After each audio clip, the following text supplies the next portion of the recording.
Happy Thanksgiving, Eagles Nation. Welcome to today's episode of Bird Buzz. Stephen Hellmann here alongside Tom Aresco, and happy holidays. Gotta wait till Monday night while all these other teams play on I know. We played the last 2 years in a row. Yeah. That's made, well, the one year it was cool with Sanchez, but the other year last year kind of ruined my Thanksgiving a little bit. Well, that was with Sanchez, too. Yeah, it was. Yeah, it really was Sanchez. You got the good and the bad Sanchez. Yeah. But, just usually bad. But anyway, we digress. So big slate of games today for you guys, and Eagles had a big game on Monday, so we're gonna go into these questions because we kind of talked about a lot of stuff on the weekly chirp on Monday. So let's go through them. First one, Hearn69 asks, "Will we ever see Aguilar again?" It's having an interesting week. Will we ever see him again? Will we ever see him? I think you'll see him on Monday night. To be honest with you, I don't think he's gonna have as many reps as he's had in the past. I think they dial it back, but you'll see him. Think Polly Turner gets in and gets some reps? Could get in there. Yeah. They're going to try out everybody. They need some type of production out of the receivers and out of the pass catchers in the offense, and that's been the biggest problem, and hopefully they can correct it against a really porous Green Bay secondary that is just really struggling. Yeah, I mean, this would be a good game to kind of get things on track a little bit, Next question, at that Ninja Zay asks, "Are you confident in Big V moving forward? I think he has played well enough where we can let Peters go and save that $10 million." Yeah, we refer to it a lot. Yeah, no, we do refer to it a lot. $10 million would be huge. Yeah, no, the $10 million would be huge. I'm personally not I mean, Big V is hurting right now, but going into next year, I'm really not counting on Big V. I don't really like to put us in that position. I think he's a good player, and I think he's going to be a good backup, but right now, and I think he could develop in the starter, but I think putting that pressure on him to start next year is asking a lot from him. Yeah, it is. And unfortunately, we might have to, though. Yeah, we might. That's the problem, is that Lane Johnson's got a lot on his plate where he has to come back strong next year. Yeah. And even this year. And then Big V might too, because saving that $10 million, I mean, who's more effective regardless next season? If we save that $10 million and we go sign Terrell Pryor, Alshon Jeffrey, or just keep Jason Peters and we don't sign one of those two guys. Yeah. Who's going to make more of an impact? Yeah, you got It's Alshon Jeffrey, yeah. So, even with Peters at an iffy rate right now, and this O-line being banged up and being patchwork and missing Lane Johnson, who the best player is on it, the team still is giving Wentz enough time in situations in games where they can get the ball to the receivers, but no one gets open, no one makes catches. Yeah. So even with this line, and I assume the line will be better next year. Yeah, I think whatever. So. They're going to upgrade the line. They're going to get it more solid. Mm-hmm. Lane's going to come back. He can't mess up again, or his career could be over. Yeah. So I'll bank on a guy playing for his career. And I mean, it's just you come out, you hope the line can at least give you what they're giving you right now, which isn't great, but it's okay. It's better than last season. Much better. So you get some receivers and you hope that can help you out. I mean, the line is that's the least of your worries. I mean, in comparison, like you need skill players. Crazy because the line isn't that good, and it's the least of your worries. Yeah, I mean, I'm not worried about Wentz. Don't get me wrong, he's playing garbage, and we'll get into that more. But you need to upgrade receiver. And you have no money to invest in receiver. All our receivers are on the rookie contracts or undrafted free agents. So it's and that's showing. Yeah, it's showing a lot. It is. Yep. Next question. JBrad13 asks, "Who should we root for today? Dallas or Washington?" I gotta be Washington. Dallas is just, they kind of have this thing wrapped up. So you gotta root for Dallas. Yeah, you gotta root for Dallas. You gotta root for Washington to lose. You're not gonna be able to catch Dallas. Nah, you're not gonna be able to catch Dallas, and Washington's one of the wild card playoff teams that you're trying to catch. So if Dallas can beat I think Washington's the most catchable team out of. Right. I don't know. Catchable's not really. Actually, it is a word, but catchable. Anyway, it is. It's uncatchable. When with the uncatchable when there's pass interference, but then the ref says it's uncatchable, so it's not pass interference. Mm-hmm. Uncatchable. No, uncatchable was just a football catchable at an Eagles practice. Yeah. Uncatchable, yes. But you're right. Dallas is uncatchable, and the Redskins are catchable. We can get the Redskins. We have a game in hand with them, and we're only a game and a half back because of that tie. Mm-hmm. So if they lose and we win, it's right back to one. That comes right back to our head-to-head matchup with them, and that'll be crazy. But the Eagles just have to keep winning. If they want to actually go to the playoffs this season, they're going to have to keep winning. They're going to have to go 5-1, and that's going to be very tough. It's going to be very tough, and I think that And we're going to get to that. You know, obviously there's some questions about that. But yeah, tomorrow it's got to just, I mean, it's a lose-lose. Hopefully Washington loses, though, just so the Eagles have a shot. But, I mean, if Washington wins, I wouldn't be surprised. Yeah. Next question. Fasciato asks, are the Eagles ever going to switch back to Kelly Green? We get a question. We get those questions a lot. We don't think so. It takes a while. It's like a 3-year process. Yeah. I mean, there's been nothing. So I think Laurie I think that's also the least of anybody's worries. Like, who cares what kind of uniforms they're wearing? If they're winning games, nobody really cares. So they can play naked for all I know. Something tells me Howie, the name Kelly Green. Yeah. Not really too fond of that name, probably. So. Howie would have traded our Kelly Green jerseys to move up in the draft. So. Exactly. Next question, Nicole Clock. I always butcher your last name, Nicole. I apologize. That's my who is our most productive runner? Who should start? I mean, I say Ryan Matthews if he's healthy. Ryan Matthews. The running backs all aren't that great, though. Wendell Smallwood shows some pop here and there. He makes some plays in the run game, but Ryan Matthews is the best running back that the Eagles have, and that's also another position that needs to be addressed. You need to get that reliable back that can stay healthy for the most part and carry most of the load. That has reliable hands, ball carrying, and an ability to make plays. And in this offense, you need a guy that can catch the ball out of the backfield too. Yeah. I think you had a good. I think you had a good feature back with Smallwood, and then maybe you get like a cheap veteran next year. I don't know. See what you can do. Yeah. But it's not our biggest need though right now. Next question, Smithboy93 asks, do we need to win 6 in a row to get into the playoffs, or can 10-6 get us a wild card spot? Also, have you guys noticed that Wentz is getting more criticized in the media or social media? I think he's doing really good for a rookie that doesn't have it made like Prescott. It's a good point about Wentz, but I mean, to the record, I think 10-6 gets it done. Yeah, we talked about that. 10-6, 6 wins, 5 wins. I mean, anything less might fall short. Yeah, we'll see how it goes though. And as far as Wentz, I think that it's okay to criticize him because he's a rookie, and it's okay to point out things that you might think he needs to work on and things like that, regardless of having weapons or not. There's clearly a learning curve for a guy like Carson Wentz that is just kind of learning on the fly, and just he doesn't have the situation that Dak Prescott has, and that's a testament to the Cowboys drafting. They did a really good job building that team, and it's just so ironic that they built it for Romo, and then the year that it's supposed to be at its top peak, which is this season, they get a new quarterback when Romo goes down, and he steps up and steals his job, and that's really just they found that guy that's doing really well for them, and I wonder if Paxton Lynch would be doing this good. I mean, Dak Prescott's playing like Nick Foles was that one year. He's 21 total touchdowns and 2 interceptions. Yeah. It's incredible for a rookie quarterback, and you have to give him a lot of credit for that.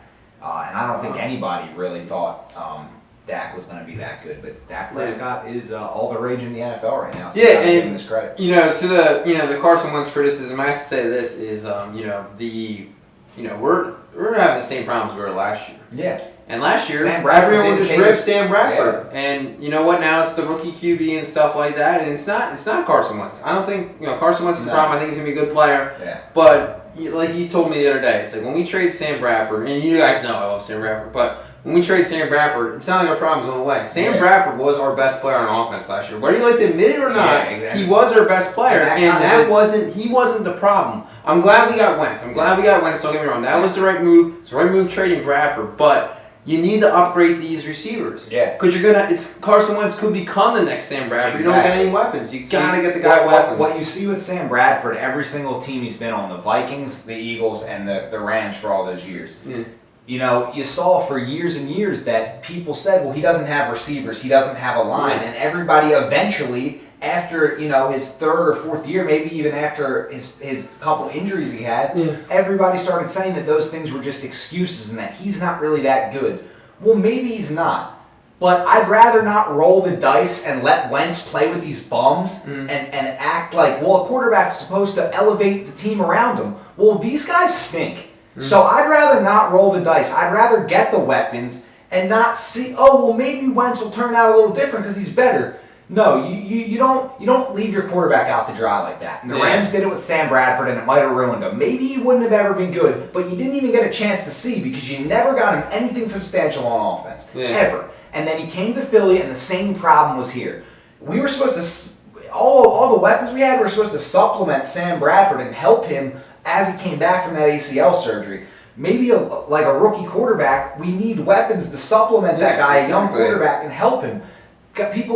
Teams and players go through different situations in their time, with each era and everything like that. Mm-hmm. Sam Bradford had a situation where when he was young, he didn't get the help. He has the injuries. He comes to the Eagles. They're supposed to help him. Guys are dropping balls, lead the NFL in drop passes. The offense becomes predictable. Every defense is saying how predictable it is. Yeah. All this, the offensive line stunk because the two of the best linemen on the team got cut right before the season started in Mathis and Harriman's. Peters was beat up all year. Sam Bradford suffered from all that stuff, and when everyone was calling for Sam Bradford to be gone, well, now he's gone, and these problems are still the same. Mm-hmm. These are the same problems. He didn't take them with us. Chip Kelly, same thing. He didn't take these problems with him. Maybe he created them because he drafted some of these guys, but the bottom line is that it's just so ironic that everyone blames the receivers now, and last year it was the quarterback, and that's just. But the bottom line is we both believe.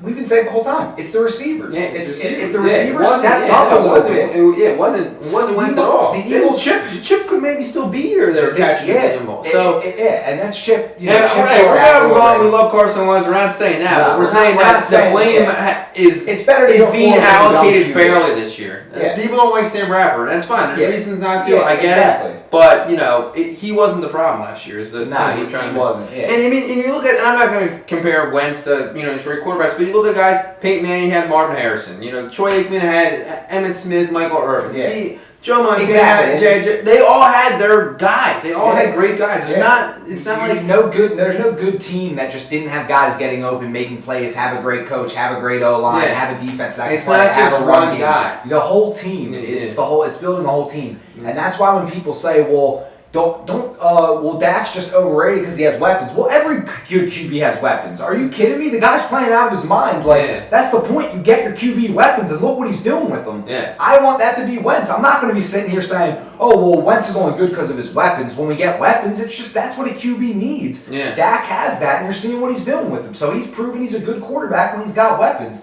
Mm. So it's just... The logic sometimes becomes too over-talked about, like we just are doing right now, just over-talking about it. The bottom line is you get a good team around a good QB, and he can be a good player, and that's it. And Carson Wentz is a talent, and everyone sees that, so got to get him weapons. Mm-hmm. And I think management knows that. Next question, last question, Carlos Serrato 2 asked, could you see us addressing wide receiver and cornerback in free agency and signing someone like Pryor Sass, Alshon, and AJ Bowie? Let me see. Oh, I don't know who that is. No, me neither.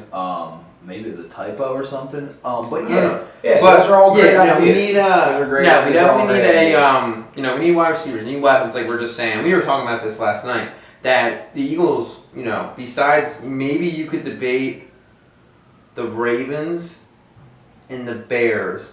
But the Eagles have by far the worst receiving core. We went through every team. You got people on Twitter saying Bryce Treggs still. We're still talking about Bryce Treggs, hoping he breaks out. People on Twitter. That's how bad. No disrespect to Bryce Treggs at all, but that's how bad we are. We just called up Paul Turner. Yeah, we're down to a practice squad. It's not even. And it's not even because of injuries. Besides maybe the Bears, but they have Alshon who's suspended now. But besides those two teams, we are by far the worst receiving core in the NFL. Yeah. It's not even close. Mm-hmm. So for people to be saying giving Carson Wentz a hard time, say, dude, exactly. It's not even close. And every team's got one pretty good marking guy. Most teams have two. Yeah, and it was weapons at least, and we don't even have a run game. We didn't have one last year either, and that goes back to the whole thing with Sam Bradford.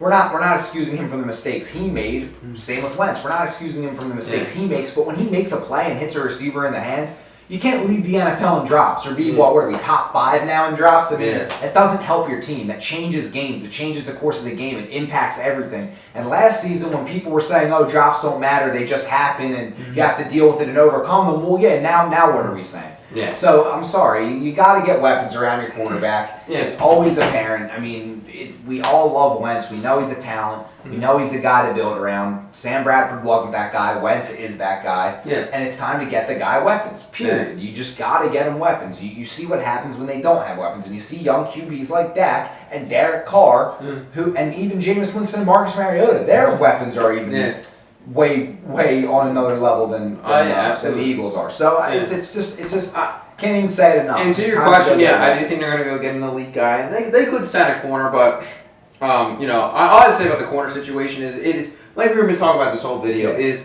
the offense is clearly such the problem on this team right now. I know people want a top corner, but that we do not need that. Our defense is solid. Yeah, I want a better corner. I want to upgrade there. Yeah, exactly. But right now, this offense is so atrocious and anemic. You just need to fix the offense. Because you'd be like, Dallas' defense is trash. Yeah, but they're just never on the field. Yeah. And we have a good defense and we just improve our offense a little bit. And we're actually scoring some points this year, some way or another. Yeah. So we get some weapons, score some more points, let our defense isn't getting blown out. I don't think we've given up 30 points. Well, that last question was from my boy Carlos Rodriguez on Twitter. Yeah. We're just so big Trumaine Johnson fans. We're so pumped about cornerback Trumaine Johnson, who could join Rodney McLeod back into the Eagles secondary. They're both from St. Louis. Yeah. He's a beast. If we threw the money at him and went and got Corey Davis and maybe got another receiver, I'd be cool with that. Upgrade the O-line a little, get a running back maybe. Yeah. I would love to get one marquee cornerback signing or a pick or something. Cool. We need that. But I think wide receiver. But we need wide receivers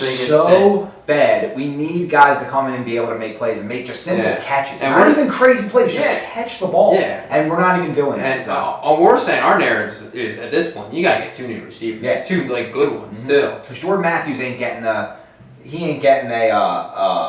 contract extension this offseason. No, he's gonna have to prove it in his contract year. He's gonna just be gone, and he's gonna have 2 guys to compete with for snaps. Yeah. He'll probably play the slot, go back to most of doing that. Yeah. Probably rotating around a little, moving around. And then Aguilar's just he's probably gonna just be on the team because it costs a lot to keep cut him. It costs like $6 million, so he can't afford that. We'll keep him on the team. It only costs like $1 million to just pay him. Yeah, or whatever. So you just pay him, and then and then you let him, you let him sit on the bench because he stinks. So I mean, maybe he can get in there as a rotational guy, and he'll be fresh when everyone else is tired late in the game, and he'll make a play. But that's really all Nelson Aguilar can do right now, and hopefully he gets everything right. But need 2 new receivers, need this offense better.